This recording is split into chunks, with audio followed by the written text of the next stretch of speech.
Bienvenidos y bienvenidas, jóvenes caficultores. Es un gusto poder estar con ustedes conectados desde diferentes partes del mundo. Mi nombre es Sandra Tosta y los estaré acompañando esta noche como moderadora de nuestra tercera clase del curso Alternativas Económicas y Productivas en el Cultivo de Café. Jóvenes Caficultores es parte del proyecto Iniciativa por los Jóvenes de Nestlé, ejecutado por la Fundación Conducafé por medio del Plan Nescafé en alianza con USAID. Gracias por acompañarnos a través de nuestras diferentes plataformas, Facebook, YouTube, Telegram y por interactuar con nosotros. La clase del día de hoy está titulada Elaboración de fertilizantes orgánicos. Este tema es de suma importancia en el cultivo de café. Los fertilizantes orgánicos contribuyen a la sostenibilidad de nuestro suelo, mejoran la salud de las plantas y reducen la dependencia de productos químicos, lo cual es esencial para mantener una agricultura regenerativa y respetuosa con el medio ambiente. Hoy tenemos el honor de contar con el ingeniero Julio Hernández, un gran profesional con un amplio conocimiento y experiencia en el sector. Su trayectoria y su dedicación a la agricultura regenerativa hacen que su participación sea de gran valor para todos nosotros. Sin más preámbulos, damos paso al ingeniero Julio Hernández, quien nos hablará sobre la elaboración de biofertilizantes. Muchas gracias, Sandra. Gracias por esa introducción. Eh, bueno, jóvenes, estamos listos para iniciar con una clase más, ¿verdad? De este curso que pues ya hoy tenemos la clase número 3 y esperemos pues que llene sus expectativas. Así que tengan a mano papel y lápiz, ¿verdad? Necesitamos que tomen en cuenta toda la información que se pueda presentar hoy acerca de este tema. Eh, ya que algunos de ustedes están preparándose para entrar en el tema de la fertilización y quieren saber un poco más acerca de los fertilizantes orgánicos. Así que hoy es el día para que podamos abordar cada detalle de este tema y que ustedes también puedan hacer sus respectivas preguntas, ¿verdad? Como decía nuestra compañera Sandra, elaboración de fertilizantes orgánicos es el tema que se va a presentar el día de hoy y vamos a ver primero los objetivos. Como primer objetivo, vamos a conocer la importancia del uso de fertilizantes orgánicos en el cultivo de café y vamos a conocer los diferentes fertilizantes orgánicos y cuáles son los pasos para su elaboración. Recuerden siempre que tenemos el correo de jóvenes caficultores, consulta jóvenes caficultores hn@cafeproyectos.com y el número de teléfono de jóvenes caficultores 504 31 68 5203, ¿verdad? Por si nos quieren hacer alguna pregunta a través del chat o nos quieren enviar alguna información o quieren compartir, digamos, alguna duda con nosotros, alguna sugerencia, ¿verdad? También pueden hacerlo a través de nuestro correo. Muy bien, vamos a iniciar.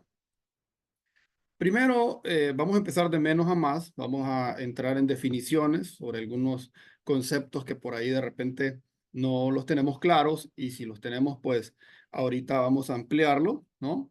Y quiero dar una definición de Cenicafé sobre materia orgánica. ¿Qué es materia orgánica? Y ellos dicen que es la fracción orgánica del suelo, ¿verdad? Es uno de los componentes más importantes de los ecosistemas. A través de ella se sustenta la vida misma sobre el planeta. Debido a la complejidad que la caracteriza, por lo general su definición tiende a ser insuficiente e imprecisa. Sin embargo, en un sentido amplio, se acepta que comprende, número uno, la biomasa del suelo, es decir, los tejidos intactos de todos los organismos vivos, los restos reconocibles de plantas, animales y microorganismos en diferentes estados de descomposición.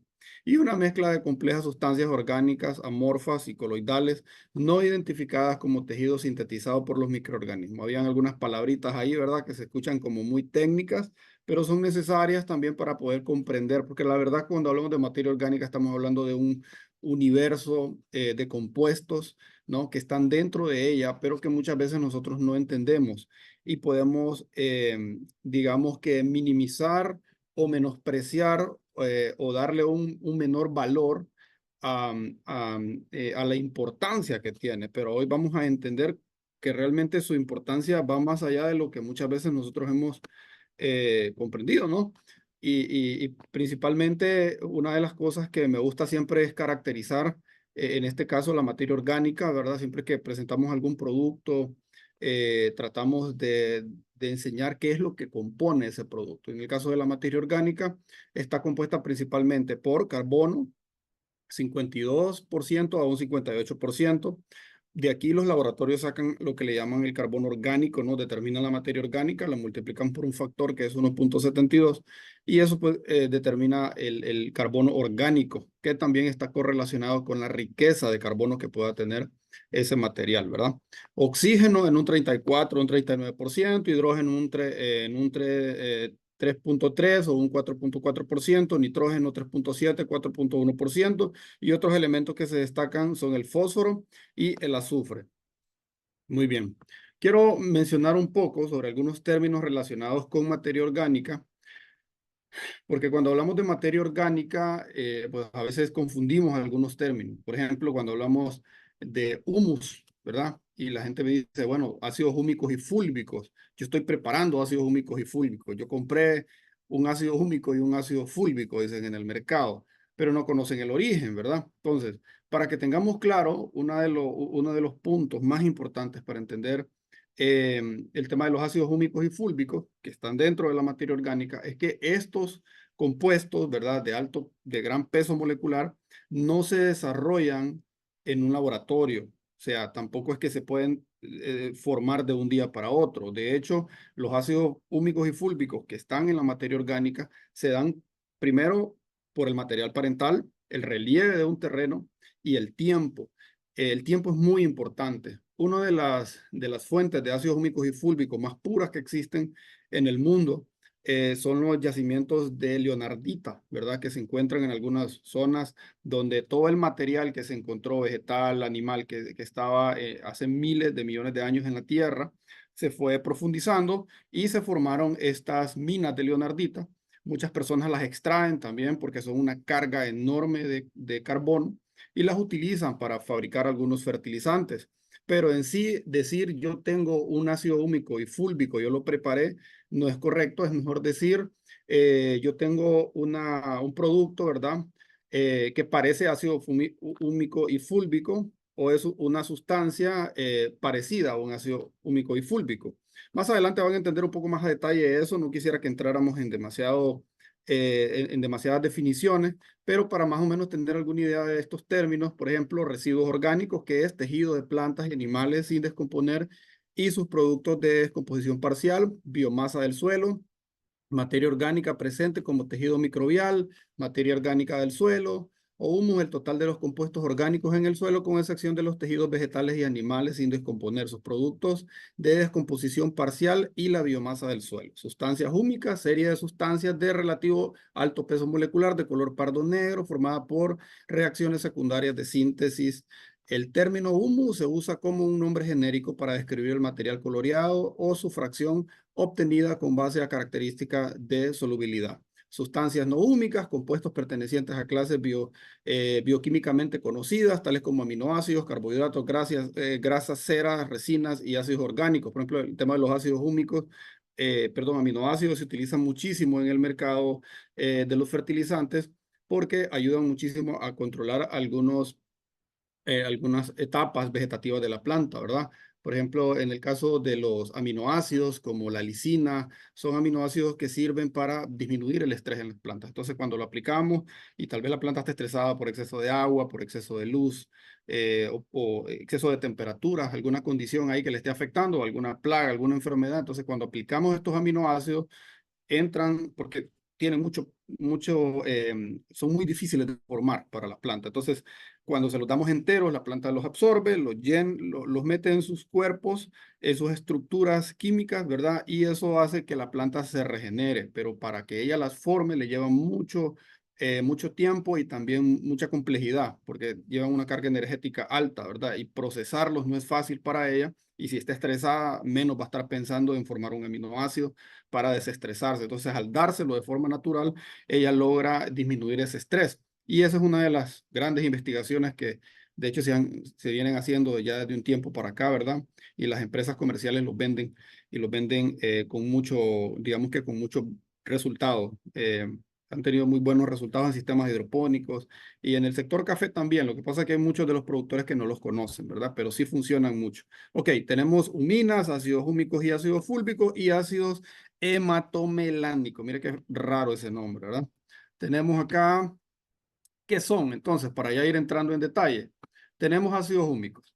Miren, para irlos describiendo, un ácido húmico y ácido fúlbico que están dentro de la materia orgánica tienen alrededor o más de 1000 anillos bencénicos y una capacidad de intercambio catiónico, que más adelante van a saber ustedes que la capacidad de intercambio catiónico es la capacidad que tiene un suelo de intercambiar cationes, o sea, la cantidad de cargas negativas que puede tener.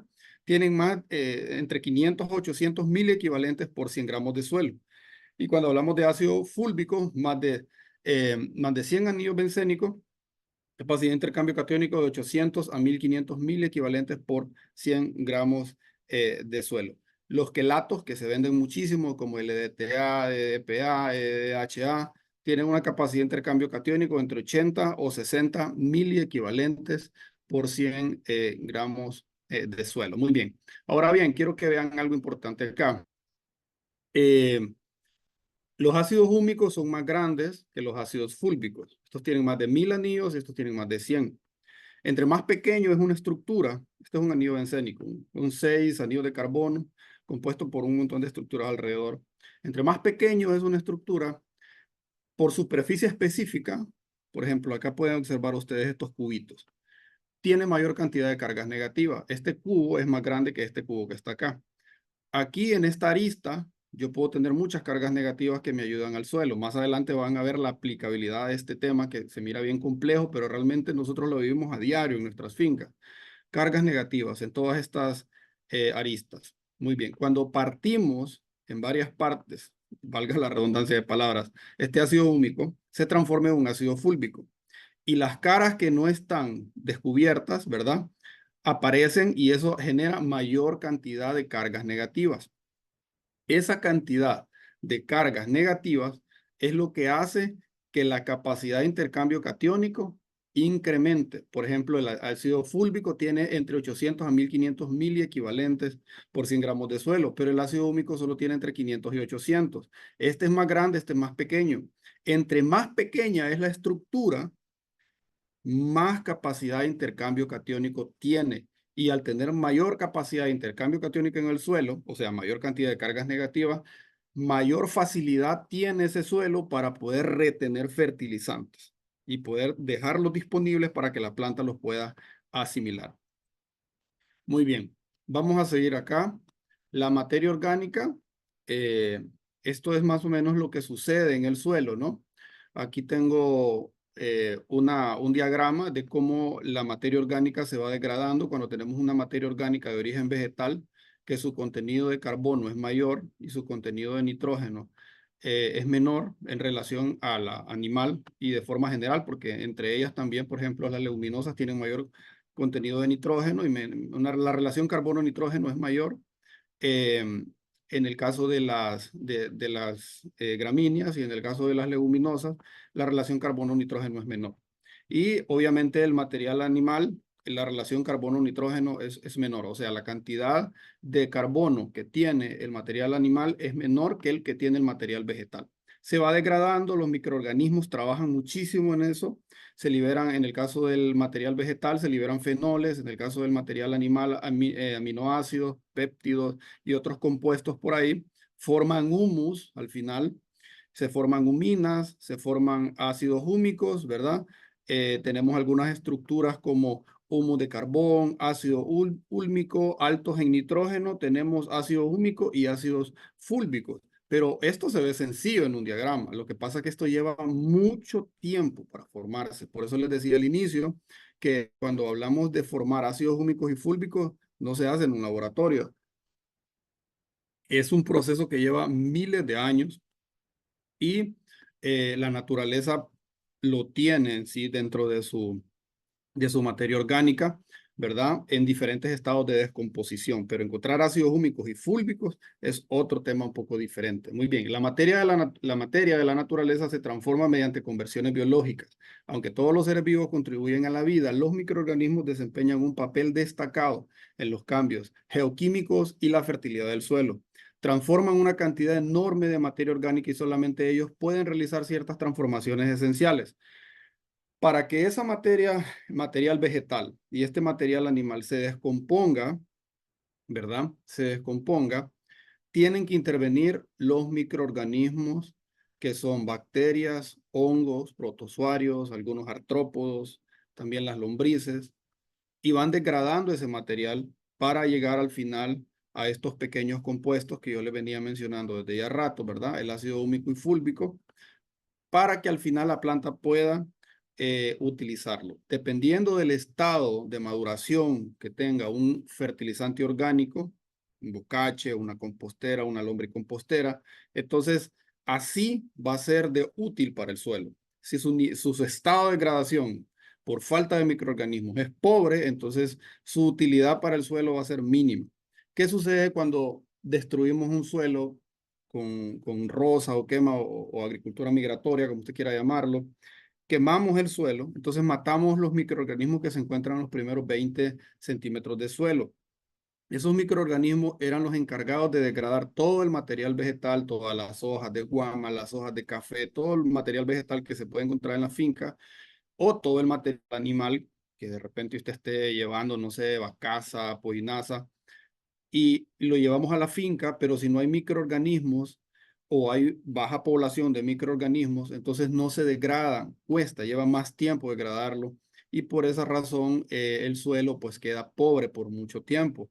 Tuve un profesor de conservación de suelo que nos decía que el suelo se tarda alrededor de 16 a 20 años. Cuando quemamos un suelo se tarda alrededor de 16 a 20 años para regenerar toda esa carga de microorganismos. Algunos estudios ahora han revelado, ¿verdad?, que es mucho más tiempo lo que se tarda. Entonces tenemos que cuidarlo, aparte del efecto que tiene la erosión, porque también destruimos, al dejar descubierto el suelo, llueve, eso se lleva todo toda la capa superficial del suelo es arrastrada y queda una erosión hídrica y queda el suelo descubierto y toda esa riqueza nutrimental que tiene ese suelo queda, digamos, en la falda de esa ladera. Entonces, sucede que nuestro suelo se empobrece y posteriormente ya no nos sirve para seguir sembrando, ¿verdad? Entonces, tenemos que tener en cuenta los microorganismos del suelo también cuando hablamos de descomposición de materia orgánica. Muy bien, voy a mostrarles por acá una imagen que extraje de un documento de CENICAFE. Beneficios de la materia orgánica del suelo en el suelo cafetalero. Observen algo, quiero que sigan el puntero. Densidad aparente y densidad real. ¿Qué es esto de densidad aparente, ingeniero Julio, densidad real? Usted haga de cuenta y caso que es la compactación que puede tener ese suelo, ¿verdad? Si hay demasiada, si hay poca materia orgánica, ese suelo va a estar compactado. Si hay bastante materia orgánica, ese suelo va a estar penetrable por la raíz de la planta. Entonces, cuando hablamos de porcentaje de materia orgánica alto, estamos hablando de un suelo que tiene una menor densidad aparente. Cuando hablamos de materia orgánica alta, o sea, el porcentaje alto de materia orgánica, hablamos de una densidad real también, ¿verdad? Que va disminuyendo. Cuando hablamos de porosidad del suelo, ¿verdad? Los espacios porosos del suelo donde entra el oxígeno y hacen intercambio gaseoso con el medio ambiente y con el sistema radicular. Entonces, entre más materia orgánica hay, la porosidad total del suelo incrementa. Entre mayor cantidad de materia orgánica tenemos, también la capacidad de intercambio catiónico, o sea, las cargas negativas del suelo también incrementan. Pueden observar acá, miren cómo incrementa. Lo mismo esta gráfica, porosidad total, incrementa la materia orgánica e incrementa también la porosidad total. Acá tengo otra imagen, ¿verdad? Otra estadística que se hizo en un laboratorio donde descubrieron que a mayor cantidad de materia orgánica incrementa la cantidad de agregados en el suelo. Estos agregados, ustedes saben que las partículas del suelo son arena, limo y arcilla, o sea, son la arena, la limo y la arcilla, unidos, son agregados y se incrementan cuando tenemos la mayor cantidad de materia orgánica. Pueden observarlo por acá. También la resistencia a la penetración disminuye. ¿Qué es la resistencia a la penetración? Es cuando un suelo está muy compactado. O sea, ustedes han metido vacas de repente a un potrero y ustedes miran que las patas de la vaca, ¿verdad? Compactan el suelo.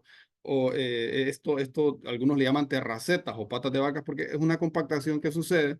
Entonces, si no hay materia orgánica, ese suelo va a estar más compactado. Pero cuando hay mayor cantidad de materia orgánica, ustedes pueden observar acá, entonces tenemos una menor compactación en ese suelo. ¿Y en qué nos beneficia? Esta planta que pueden observar ustedes tiene menor dificultad para penetrar sus raíces. La raíz de la planta es una cosa increíblemente pequeña en términos de su cuerpo, ¿verdad? Cuando está todavía en desarrollo.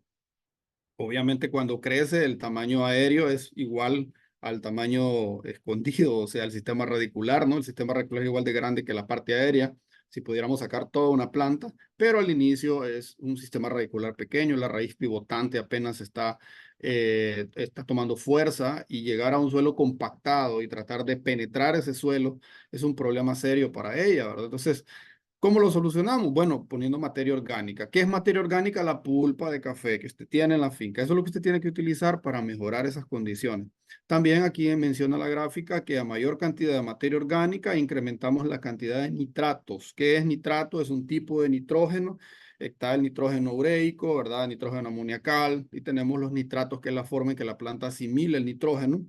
Y entre mayor porcentaje de materia orgánica, mayor cantidad de nitratos en el suelo. Muy bien. Siempre dándole seguimiento, porque aquí van a escuchar ustedes microorganismos, materia orgánica, porque esta es una simbiosis entre ellos. O sea, los microorganismos ayudan a descomponer la materia orgánica y la materia orgánica ayuda a, a darle un medio de vida a los microorganismos. Tenemos aquí microorganismos que son bacterias nitrificadoras, ¿verdad?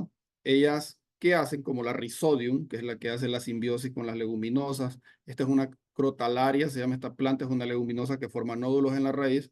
La Rhizodium es una bacteria que toma el nitrógeno atmosférico o N2 y lo incorpora al ciclo del nitrógeno. Ustedes saben que cuando aplicamos una urea en el suelo, siempre se los menciono, en el ciclo del nitrógeno, la urea llega al suelo, está una enzima que se llama ureasa, que desdobla esa urea, la pasa a NH4, nitrógeno amoniacal, luego están las nitrosomonas, que lo pasa a NO2, ¿verdad? Como nitrito, y luego pasa a nitrato por las nitrobacter, y eso es la forma asimilable por la planta como nitrato NO3. Entonces, todas estas bacterias trabajan en función de degradar ese nitrógeno, lo dejan disponible, la planta lo toma. Pero si no existieran estos microorganismos o nosotros los quemamos con, no sé, con algún tipo de práctica que hacemos en la finca, entonces lastimosamente ese nitrógeno va a llevar mucho más tiempo para estar disponible para la planta. La planta no se va a comer 1 kilogramo de urea, se va a comer kilos de nitrógeno, pero el nitrógeno tiene que estar disponible, si no, no se lo come.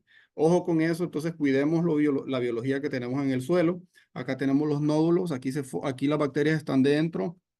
Y esos nódulos ustedes pueden verlos por acá, no son nematodos, los nematodos diferentes. Entonces, toman ese nitrógeno atmosférico, lo incorporan, ¿verdad? Y ayudan también a degradar.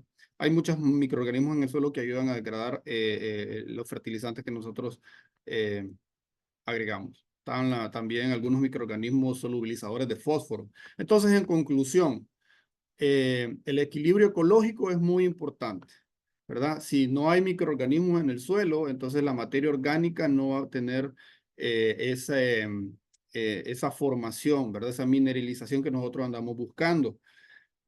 En zonas que es suelo, está a una temperatura bastante fría, una temperatura baja, por ejemplo, en zonas altas, la mineralización de materia orgánica lleva más tiempo. O sea, la disponibilidad del nitrógeno es más lenta.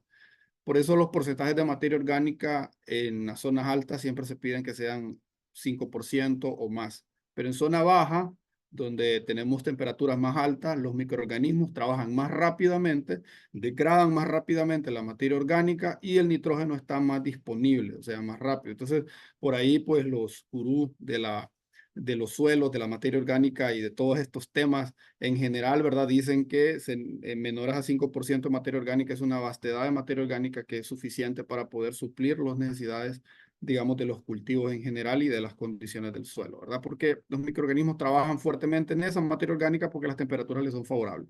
Entonces, en resumen, bacterias, hongos, protozoarios, nemátodos, artrópodos y lombrices ayudan a tener un suelo más sano. Eh, Quiero mostrarles por acá, muchachos, ya avanzando un poco, quiero mostrarles algo importante por acá. Cuando hablamos de nutrición de una planta, ¿verdad? No podemos obviar hablar de los compuestos que ayudan al desarrollo vegetativo de la planta. Los bioestimulantes o enraizadores existen de forma sintética en el mercado. Ustedes pueden comprar muchas marcas por ahí. Yo sé que algunos han comprado. Cómprese este foliar para mejorar el cuaje de la flor. Dice. Cómprese este foliar para madurar el fruto, el etrel y muchos otros por ahí que ustedes pueden conocer. Cómprese este producto que le va a ayudar a mejorar el sistema radicular. Y realmente así es. Muchos de estos productos sintéticos tienen ese efecto. Lo que sucede es que algunos productos, por no ser naturales, generan un golpe en la planta. Es decir, no, por ejemplo, el letrel, el impacto es que no madura de forma natural el fruto.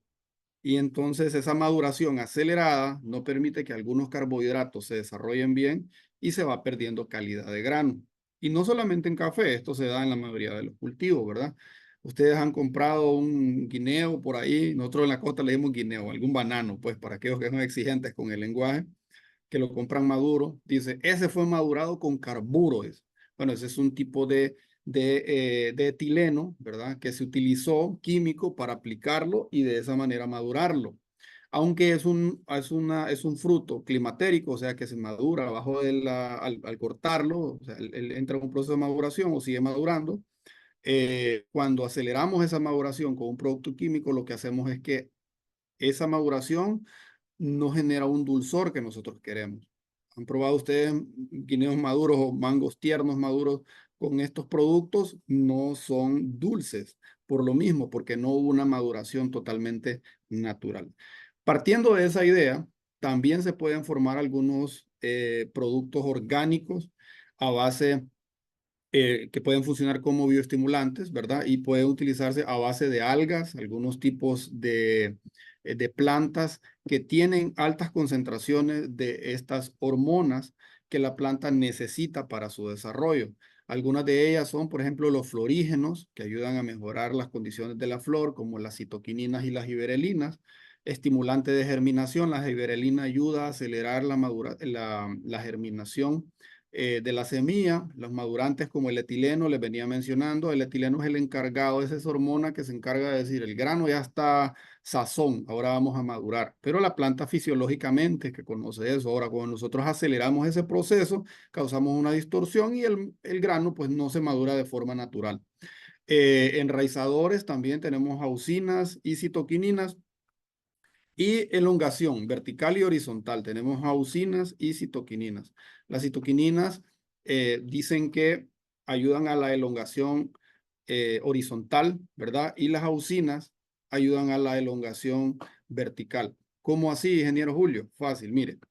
Si usted se va, esto es una planta de tomate, lo siento, no pude conseguir una de café que tuviera toda la información aquí hacia alrededor, ¿verdad? De todas sus partes. Pero bueno, tenemos, por ejemplo, la yema apical. Ustedes asuman que es una planta de café, la yema apical. Hacemos un corte de la yema apical y eso genera que toda la hormona usina que tenía acá en la punta, ¿verdad? En la yema apical, eso se llama dominancia apical, se vaya hacia los laterales, hacia los lados. Y entonces empieza a formar otras yemas y ahí es cuando hay crecimiento de bandolas.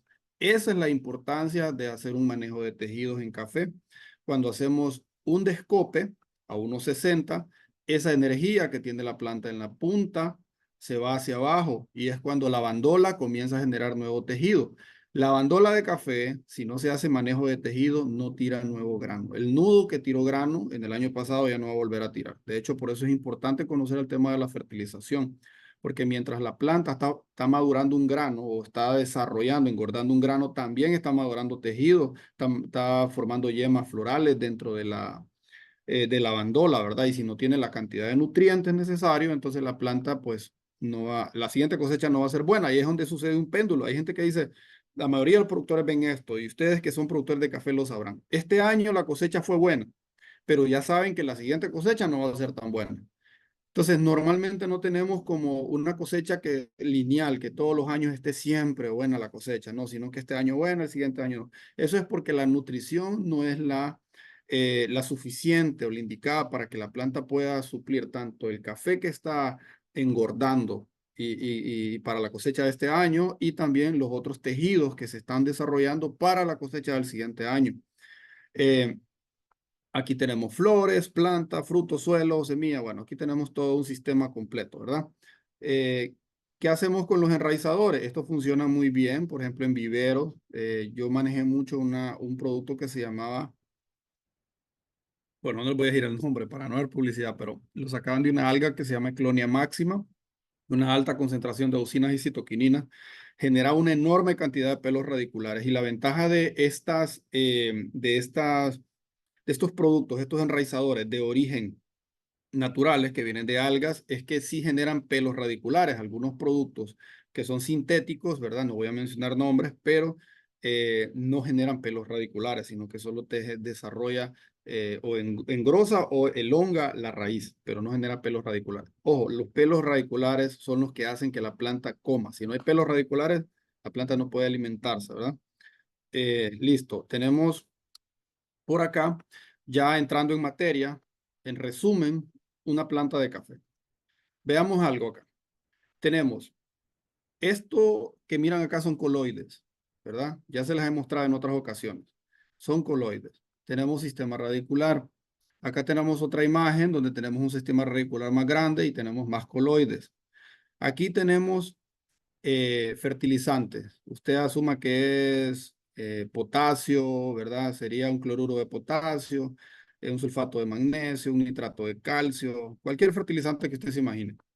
Los fertilizantes son de carga positiva. Cuando los aplicamos al suelo, entonces estas cargas negativas del suelo, lo que yo les venía diciendo, la materia orgánica, que estos coloides representan la materia orgánica, tienen cargas negativas, atrapan esto. Y al atraparlo, lo conectan y lo dejan disponible.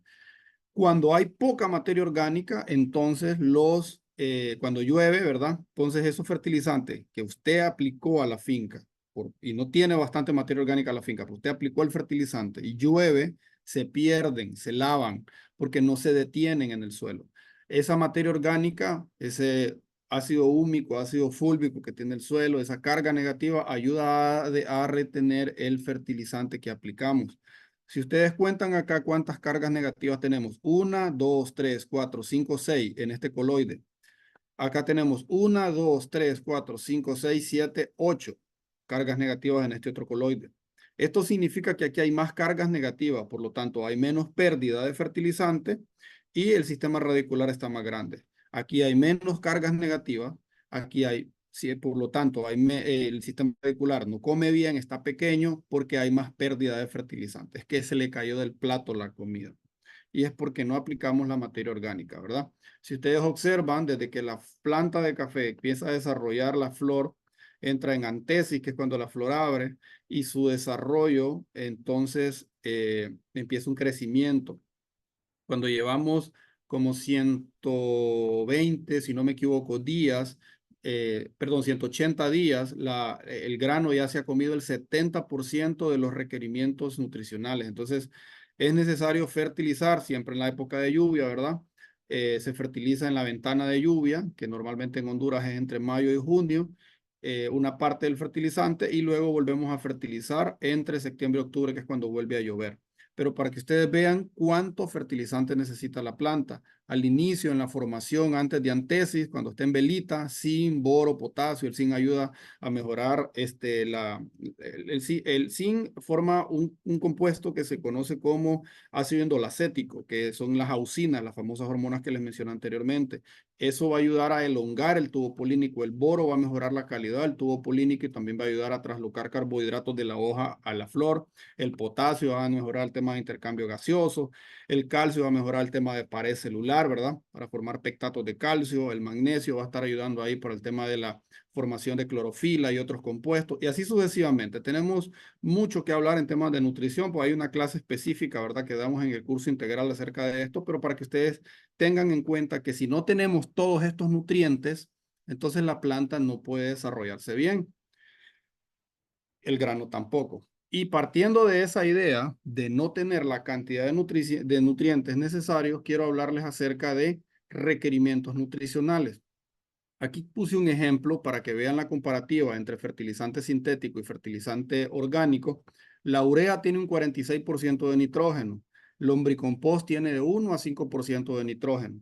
Si el requerimiento de nitrógeno para producir 20 quintales oro por manzana son 160 kilos, o sea, la planta ocupa 160 kilos de nitrógeno para producir 20 quintales oro, ¿verdad? ¿Cuántos sacos de lombricompost ocupo y cuántos sacos de urea necesitaría? Haciendo una comparativa. Si ustedes hacen la relación 160 entre 5%, les va a dar que ocupan 3.200 kilogramos de lombricompost, o sea, 70 quintales de lombricompost. Y si hacemos la relación con urea, 160 kilos entre 46%, solo ocuparían 8 quintales de urea. 8 quintales para 70 quintales de lombricompost. Hagan una multiplicación y vean ustedes si realmente es rentable. Entonces, ahí es donde parte la idea de que a veces la gente dice, bueno, pero es que la agricultura orgánica no es rentable para mí. Nosotros en agricultura regenerativa no presentamos un plan de fertilización solo con abonos orgánicos, sino que lo hacemos separado, tanto orgánico como químico, porque sabemos que el fertilizante orgánico, aunque sí puede suplir los requerimientos de la planta en las cantidades adecuadas, se necesita mucha cantidad.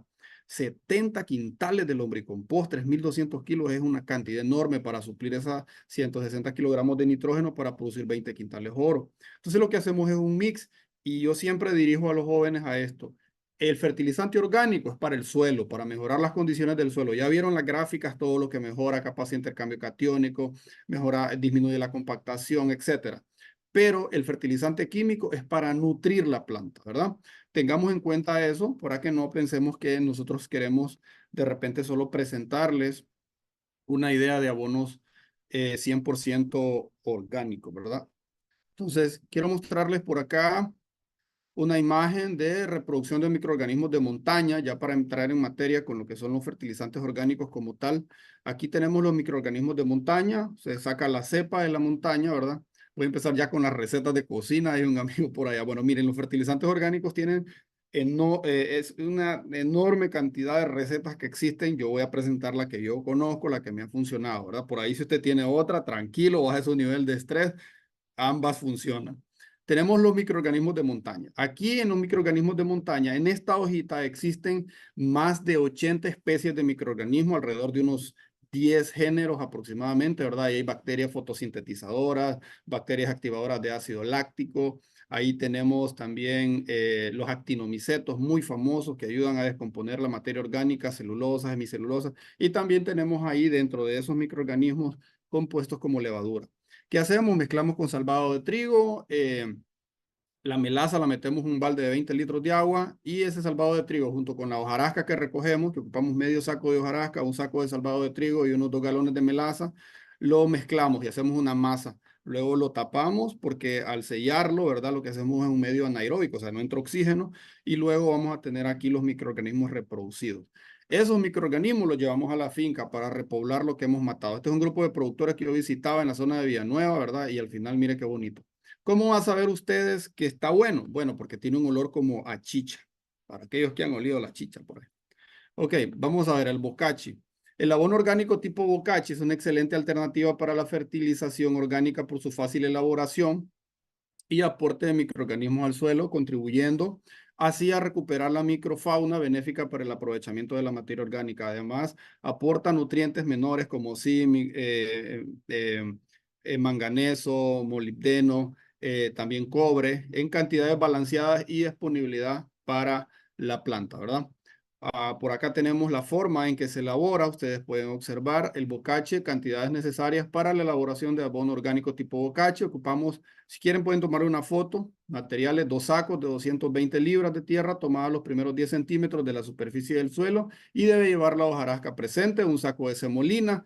Hay unos que utilizan salvado de trigo. 2 onzas de levadura, la levadura es un hongo, un saco de 220 libras de carbón vegetal molido, el carbón lleva minerales, ¿verdad? Un saco de 220 libras de granza de arroz, un saco de 220 libras de gallinaza o estiércol de res, 2 litros de melaza, equipo, pala ancha, machete para probar temperatura, 5 costales y termómetro que es opcional. También puede probarlo con el machete. Cuando el machete se pone rojo es que significa que ya está. O sea, está muy caliente, pues hay que aplicarle agua, ¿verdad? Lo que pasa es que la temperatura se incrementa por unos microorganismos que se llaman termófilos y si supera los 60 grados centígrados va a matar los microorganismos y se va a descomponer el bocache, entonces hay que estarle aplicando agua. Se voltea en la mañana y se voltea en la tarde. Ok, procedimiento. Se necesita disponer de un local techado con paredes para evitar las corrientes de aire y que no acumulen humedad en el piso. Se requiere de una área de 12 metros cuadrados para poderlo elaborar. Todos los materiales a utilizar deben ser molidos o desmenuzados lo más que se pueda. Esto facilita y ayuda a que los microorganismos puedan procesarlo mejor. El material se va colocando en capas, cada capa se baña con la solución de melaza y agua y luego se mezclan con la pala para que la mezcla se homogenice. En caso de ser necesario, se debe agregar agua. ¿Ven? El grado de la humedad adecuada se comprueba cuando se toma un puñado del material y al apretarlo con la mano no sale agua entre los dedos, pero la mano sí debe quedar manchada y el material debe formar un terrón y que se rompe con un toque suave. Esa es prueba de puño. Una vez bien mezclado y con buena humedad, el material se amontona, procurando que la altura del montón no exceda los 35 centímetros, ¿verdad? Porque si excede los 35 centímetros, entonces los microorganismos tienen mayores dificultades. Hay unas partes que quedan bien maduras, otras no. La parte superior no debe quedar en forma de punta ni con pequeños hoyos en la superficie. La idea es que quede como pastel, un pastel cuadrado para que al final los microorganismos trabajen de forma uniforme. El material amontonado se debe cubrir con varios sacos y yute o nylon, ¿verdad? ¿Cuánto utilizar? Bueno, yo normalmente utilizo alrededor de unas 3 libras a 4 libras por planta. Si ustedes pueden utilizarlo también si gustan. También hay otro que se hace a partir del bocache sólido, ¿verdad? Que es el té de bocache. Se colocan 4 kilogramos del bocache que ya hicimos en un saco. El saco se cierra, o sea, se amarra bien con una amarra y se introduce en un barril con 36 litros de agua sin cloro. El cloro mata a los microorganismos. Esta dosis puede variar dependiendo de la cantidad de productos que se requiera. Lo importante es mantener las proporciones. El saco se deja en el barril durante 7 días para que fermente el producto. Se debe revolver 2 veces al día, se retira la bolsa y el líquido se filtra obteniéndose así el té de bocache. El producto obtenido es concentrado y se debe diluir 2 litros en 8 litros de agua. Se puede aplicar inmediatamente los cultivos sobre el follaje cada 10 días. Este es el bocache y el té de bocache. Hablando de la lombricompost, que muchos me han preguntado, ¿verdad? También es otro tipo de fertilizante orgánico. Pueden observar ustedes algo acá, la riqueza nutricional. Ustedes pueden hacer un análisis de su fertilizante orgánico y para tener un valor analítico. Si ustedes miran el porcentaje de nitrógeno que tiene de 1.5 a 3%, ¿cuánto tiene la urea? 46%, o sea, tiene más nitrógeno la urea. Pero si comparamos los beneficios al suelo, el menor impacto a los microorganismos, obviamente el lombricompost tiene mucho más beneficios que la urea y la capacidad de intercambio catiónico es mucho mayor. Obviamente la urea no te va a dar una capacidad de intercambio catiónico porque no tiene cargas negativas. Pasos generales para establecer una plantación de lombricompostera. Paso 1, adquisición de pie de cría. Paso 2, preparación de los canteros, selección y preparación de los sustratos, siembra de las lombrices en los canteros, alimentación de los canteros, riego en los canteros, ampliación del criadero, cosecha de lombriz y cosecha del humus. Estos son unos productores del merendón con los que estuvimos trabajando, ¿verdad? Se hace una pila para lombricompostera, la pila de madera o concreto, yo uso 50 centímetros, hay algunas personas que usan más altura porque obviamente van a ocupar más material, pero yo lo utilizo para 1 kilogramo de lombriz por metro cuadrado. Cama de cemento con un desnivel hacia el tubo para que los lixiviados corran hacia ahí, todo el líquido que se genera y pueda extraerse en la parte de donde está el productor este azul acá. Tubo de PVC 1.5 pulgadas perforado, queda la mitad dentro, la mitad fuera. Esto se perfora para que todos los líquidos entren acá y salgan, ¿verdad? Así es una forma, yo utilizo alrededor de 5 metros de largo, ¿verdad? Para poder darle, como quien dice, bastante espacio y meter bastante material. 1 kilogramo de lombriz, unos 5 metros de largo y unos 50 centímetros a 80 centímetros de ancho. Condiciones ideales para la reproducción de la lombriz. Bueno, las temperaturas entre 15 y 24 grados centígrados, lo más cercano de 19 grados centígrados, que es la temperatura corporal. La temperatura por debajo de 15 reduce la producción porque consume mucha energía regulando su temperatura. Entonces, el pH ideal 6.5, 7.5, el pH lo pueden estar midiendo con unas cintas para verificar que esté correcto. 1 kilogramo de lombriz por metro cuadrado es lo ideal. Si la lombriz no se reproduce, lastimosamente no vamos a cosechar, ¿verdad? Porque la lombriz tiene que irse reproduciendo, pero para que se reproduzca tienen que estar estas condiciones que yo le estoy mostrando. Por acá tenemos una imagen que me dio el ingeniero Alex Caballero. Belleza de imagen, de hecho, tenemos pulpa de café, ¿verdad? Degradación del material orgánico, lombricompostera terminada.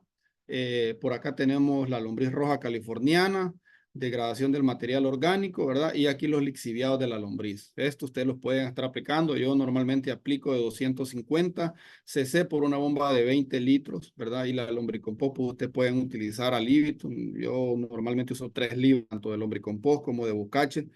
Es un abono que no va a afectar, de hecho va a beneficiar mucho el suelo, pero a veces depende de la disponibilidad. Mire, la pulpa es muy útil y se alimenta mucho las lombrices. Tenemos por acá, voy a entrar ahora al tema de los bioles. El biol compuesto es un líquido que proviene del proceso de fermentación anaerobio, que se da en un barril cerrado, herméticamente, la materia prima utilizada en el estiércol de ganado bovino y enriquecido con distintos minerales. El biol compuesto es utilizado en diversos cultivos para corregir deficiencias de nutrición. También existen biopotasio, biomagnesio, bioboro. Eh, Ustedes observan acá, ¿verdad? Un barril. ¿Cómo se debería de preparar? Bueno, el método de preparación es el siguiente. Primero, ¿qué materiales? Puede tomarle una foto si gusta, ¿verdad? 80 libras de estiércol fresco, ganado bovino, 2 litros de melaza, 2 litros de suero, 20 litros de microorganismos de montaña, 6 libras de ceniza, 0.5 libras de sulfato de zinc, 4 libras de sulfato de magnesio, 4 libras de potasio, 0.5 libras de sulfato de manganeso, 2 libras de bórax o boro, 0.5 libras de sulfato de hierro, 0.5 libras de sulfato de cobre y 0.5 libras de levadura. Primero, lo que vamos a mezclar es la levadura, ¿verdad? Junto con el estiércol y la melaza. Vamos a mezclar, perdón, la melaza y el estiércol. Es lo primero que vamos a estar mezclando junto con el suero, aquí, en estos barriles, en estas cubetas de 20 litros. Lo mezclamos y lo introducimos al barril. Luego vamos a pesar todos los minerales, el sulfato de cobre, el hierro, el bórax, y lo vamos a introducir también al barril. Luego vamos a mezclar la levadura junto con la mitad de la melaza. La primera mitad de la melaza también va aquí, en la primera imagen, ¿verdad? Junto con el estiércol y junto con el suero. La otra mitad de la melaza la vamos a agregar acá, la vamos a mezclar con la levadura y con los microorganismos de montaña que podamos extraer. Una vez mezclado, lo introducimos en el barril. Cuando ya está en el barril, entonces completamos con agua. Ojo, que no lleve cloro esa agua. Y después tenemos que colocar una manguera, que esto nosotros le llamamos bomba de aire o bomba de gases, porque el medio tiene que ser anaeróbico, o sea, que no haya oxígeno. Entonces, todos los gases que se vayan liberando tienen que irse atrapando en esta botella. A los 30 días usted lo puede utilizar. Normalmente yo utilizo 250 a 300 cc por bomba.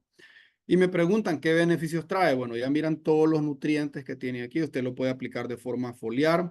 Vieron la gráfica donde se desarrolla la flor, se desarrolla el fruto. Ustedes lo pueden aplicar según el manual de caficultura sostenible de ICAFE antes de la cosecha, unos 180 días. Hay mucho yema floral que está desarrollando ahí, aunque hay fruto maduro, pero hay ciertas yemas que se están desarrollando y usted puede hacer la aplicación de ese producto, ¿verdad? Que lleva boro, lleva zinc y lleva otros micronutrientes, perdón, y otros macronutrientes que van a ayudar a desarrollar esa flor al inicio también, después de la cosecha, cuando la flor está en preantesis o en velita, como se conoce comúnmente en campo, aplica para que ese tubo polínico vaya desarrollando. Recuerda que la flor es autógama, o sea, ella se autopoliniza, entonces ella tiene todos sus órganos, el estambre, el pistilo, y ella se autopoliniza. Entonces, cuando hacemos esta aplicación, ayudamos muchísimo a su desarrollo. Este producto se puede aplicar perfectamente foliar. Hay personas que lo aplican también al pie de la planta de forma drenchada, no hay ningún problema. Funciona perfectamente, ¿verdad? Y bueno, ya para finalizar, tenemos por acá el manejo del compostaje casero. eh, Manejo de compostaje casero y quiero mostrarles un pequeño videíto por acá que lo dejé un poco atrás. Denme un segundito, voy a regresarme porque lo dejé por acá ese videíto para que puedan verlo.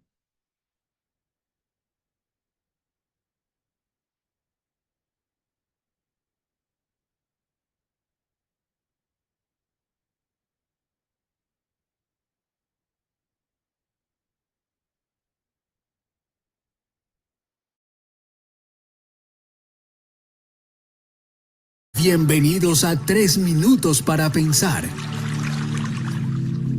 Hoy vamos a aprender sobre la elaboración de un abono orgánico con materiales baratos y fáciles de obtener en nuestra finca cafetera, principalmente la pulpa de café. Para elaborar compost a partir de pulpa o cereza de café, la primera recomendación es que se ubique la compostera o pulpero a más de 20 metros de cualquier fuente hídrica, para evitar la contaminación por lixiviados. El pulpero debe estar en un sitio seco y techado, preferiblemente en piso de material. Se recomienda regar la pulpa en el piso y aplicar cal sobre la misma en una proporción de 1:50. Esto para evitar los malos olores y mejorar el pH ácido de la cereza. Para mejorar las características nutritivas del compost, agregamos a la pulpa en una proporción de 1:9 o 2:8 materiales orgánicos tales como estiércol de animales, desechos de cocina, residuos de cosecha, hojas, rastrojo, etc. Procedemos a la mezcla de todos estos materiales formando montículos con una altura máxima de 1.5 metros. Durante aproximadamente 4 meses se debe airear la pulpa volteando los montículos cada 20 o 30 días hasta que el compost esté elaborado. La temperatura del montículo durante la descomposición no debería exceder los 60 grados. El compost estará listo para ser usado cuando se torne de un color café oscuro y tenga olor a tierra. Para aplicarlo a su cafetal, puede usar 2.5 kilogramos por planta en producción. Debe ser regado a aproximadamente 40 centímetros del tronco del árbol. El uso de este compost podría reducir la fertilización química en un 30% aproximadamente. Para complementar esta práctica de fertilizar con materiales orgánicos, sabemos que a pesar de las recomendaciones hechas por algunos agrónomos, la observación ha mostrado a muchos campesinos prácticos que los cultivos de café debajo de árboles de sombrío se desarrollan más sanos. El árbol de sombrío enriquece y conserva la fertilidad natural del suelo, dificulta el desarrollo de las llamadas malezas y protege el cafeto de la radiación solar directa. Los cafetales sin sombrío suelen tener más producción por un tiempo, pero se agotan más rápidamente, generan más gasto de mantenimiento y de uso de fertilizantes químicos, haciendo que a la larga mayor producción no compense con el gasto y la menor vida productiva de la planta. Como conclusión diremos: primero, obteniendo abono orgánico a partir de la pulpa de café en un 80 a 90% más un 10 o 20% de otros materiales orgánicos. Segundo, con la siembra de diferentes especies de sombrío en cafetales, como por ejemplo el cachingo, el guamo, el carboncillo, el nogal cafetero, etc., podríamos evitar la dependencia a los hoy tan costosos fertilizantes químicos y obtener de hecho una buena producción. En el próximo programa veremos otras prácticas culturales que nos darían aún más posibilidad de lograr este objetivo. Gracias por escucharnos.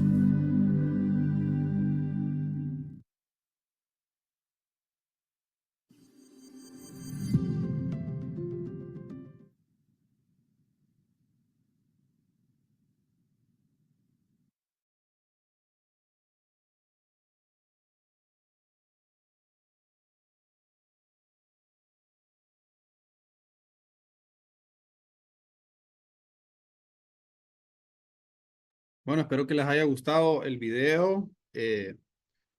Bueno, es una pequeña reflexión y también un video práctico, ¿verdad? Para que podamos entender un poco acerca de cómo se debe utilizar cómo se debe hacer una compostera en nuestra finca. Y bueno, Sandra, ¿qué tal? Acabamos de terminar ya la clase y espero que tengamos algún par de preguntas por ahí. Me imagino que sí.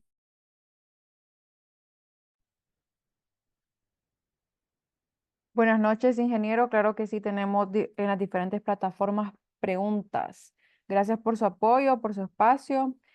Dice Montoya Gómez en Zoom. Dicen que la aplicación foliar no aporta ningún beneficio. ¿Qué cierto es?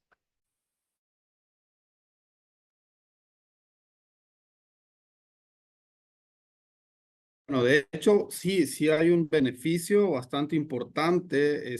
Lo que pasa de que no es una práctica muy recurrente en las fincas de café, ¿verdad? Pero sí trae beneficios. ¿Se acuerdan cuando les mencioné acerca del boro, del zinc?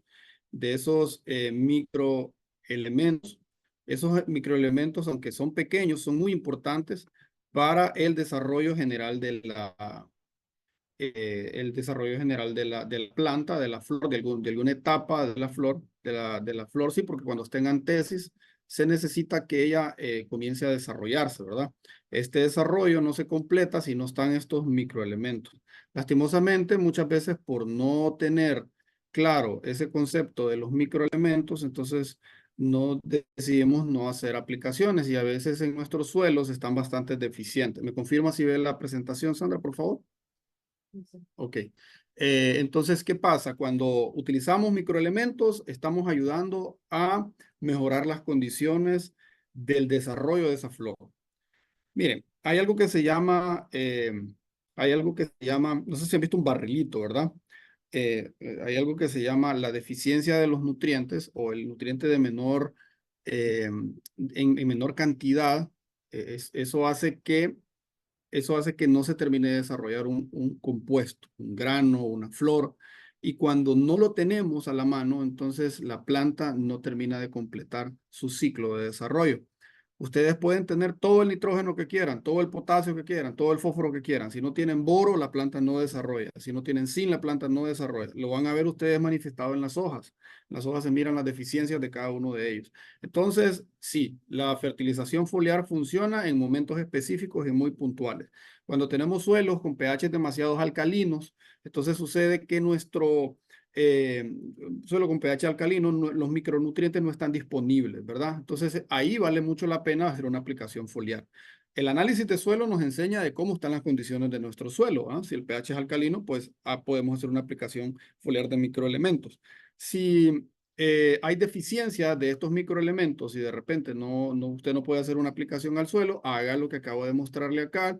Estos tipos de compuestos, ¿verdad? Como en el caso de este producto eh, que les acabo de mostrar, este biol, perdón, denme un segundo que se me pegó por acá la compu, biol compuesto o biol enriquecido que lleva una alta carga de microelementos, como boro, como hierro, como cobre. Entonces, estos van a ayudarle muchísimo a poder desarrollar bien el fruto, la flor y todos digamos que, todo la estructura de la planta. Eso es, Sandra. ¿Tenemos alguna otra pregunta por ahí? Nos consulta Stephanie Villanueva en Zoom. Se sabe que lo ideal es realizar tratamiento a la pulpa de café. Sin embargo, los productores normalmente lo aplican por las calles de los lotes sin realizar ningún tipo de tratamiento. ¿Hasta qué punto es viable para esta aplicación? ¿Es positivo o negativo para el cultivo del café? Mire, negativo quizás por la cantidad de acidificación, ¿verdad? O de hidrógeno que se suelta, puede afectar, ¿no? Porque también la pulpa alcanza temperaturas altas y pues algunos productores han reportado, ¿verdad? Que se puede generar una quema en el sistema radicular, ¿verdad? Recuerden que el sistema radicular de la planta de café es bastante superficial, ¿no? Partiendo de ahí, es debatible, algunos dicen sí, unos dicen que no importa. Lo que sí es cierto es que lo ideal es descomponerla, es procesarla, es compostearla al inicio. Si yo aplico la pulpa de café sin compostear, yo no estoy haciendo nada. Lo que estoy provocando es un montón de moscas que ni platicar puede uno en la finca porque le llena la boca de moscas a uno. Lo que tiene que hacer es compostearla, como les mostré, ¿verdad? Anteriormente, hacer un compostaje y en el video también aparecía. También se aplica cal para bajar ese pH y una vez que ya esté procesada, al estar degradada toda esa pulpa, entonces tiene un efecto positivo sobre el suelo y se liberan algunos nutrientes que van a ayudar a enriquecer un poco más la nutrición de la planta. Pero si tenemos una pulpa que va cruda, no vamos a generar un beneficio al cultivo, ¿verdad? Sino que hay que esperar a que se descomponga y ese proceso le va a llevar más tiempo porque una no está controlado también, está la intemperie, mientras que cuando lo hacemos de forma controlada podemos sacarlo más rápido y llevarlo directamente a la pulpa. Ahí yo les enseñé cómo hacer MM o microorganismos de montaña, ¿verdad? Se practica mucho aplicar microorganismos sobre la pulpa para acelerar su descomposición, porque quienes degradan la pulpa son los microorganismos y si no hay, pues no trabajan, no se descompone, ¿verdad? Entonces, Apliquemos microorganismos sobre la pulpa, descompongámosla y luego llevémosla a la finca. Claro que sí funciona aplicarlo, pero composteado. Tenemos una pregunta en vivo de Elmer Gómez. Le vamos a dar la participación. Vamos a habilitar su micrófono para que la pueda realizar.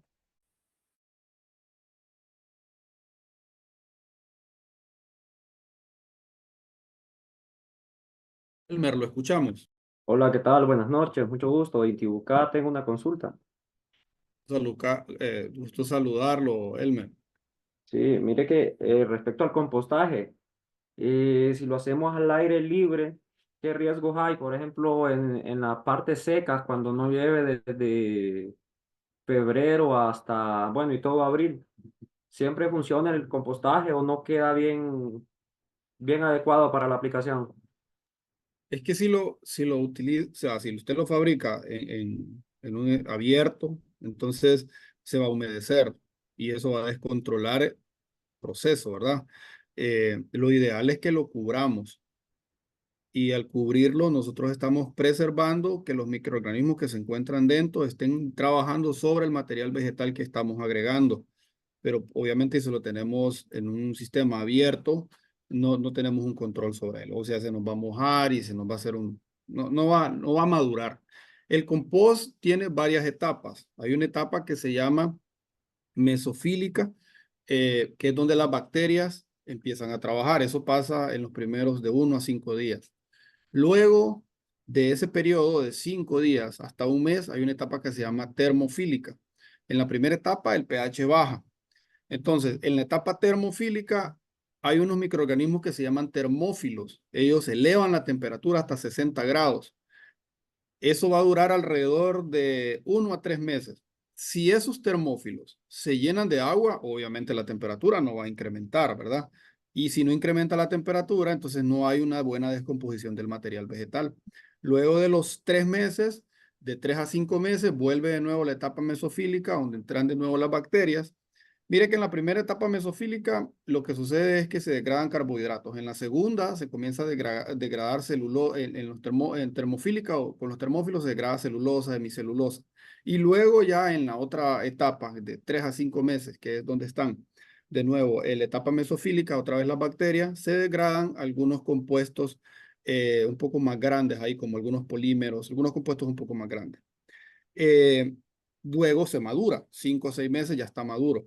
Pero si está humedeciendo, se está a la intemperie, no lo estamos removiendo, entonces no se puede cosechar ese compost. De hecho, la compañera Sandra tiene bastante experiencia con la elaboración de compost. Lastimosamente ya es un poco tarde, no podemos ahondar un poco más en el tema, pero la indicación es que lo hagamos techado, ¿verdad? Si podemos en una gaveta, metamos todo el material vegetal como este que pueden ver aquí. De hecho, esta imagen es de ella. Lo cubrimos con plástico y eso va a ayudar a que se descomponga más rápido ese material, ¿verdad? Dependiendo de las condiciones, se va a tardar algunas personas dicen, yo en 4 meses lo saco, bueno, otras 5 o 6 meses. Más que claro, muchas gracias por la explicación, Ismael. Bueno, muchas gracias. ¿Otra pregunta por ahí, Sandra?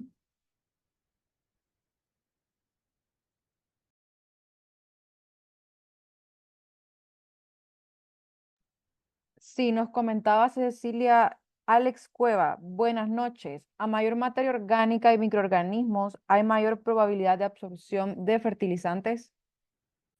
Claro que sí, de hecho, claro que sí. A mayor cantidad de microorganismos hay mayor absorción de fertilizantes. Bueno, miren, los microorganismos son los que se encargan de degradar la materia orgánica.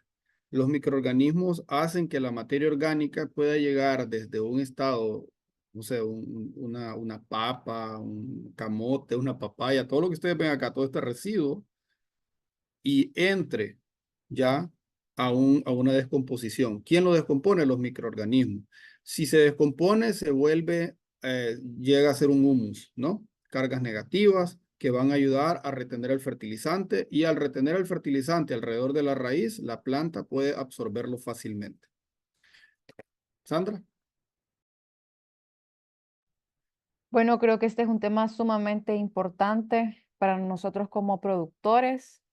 Hay diferentes temas que se pueden seguir abordando, pero hemos llegado justo a la hora de finalización de de este curso. Agradecemos a todos por habernos acompañado el día de hoy. No olviden registrar su asistencia a través del enlace que siempre se comparte a través de nuestras diversas plataformas. La asistencia es sumamente crucial ya que se necesita completar al menos el 60% de los cursos para poder obtener su certificado. Mañana continuaremos con un tema importante para la agricultura y la caficultura, titulado Diversificación con pollos y gallinas ponedoras. Queremos expresar nuestro agradecimiento a Nestlé, Fundación Conducafé y USAID por facilitar este espacio. Les deseamos una feliz noche. Bendiciones para todos. Saludos. Hasta la próxima.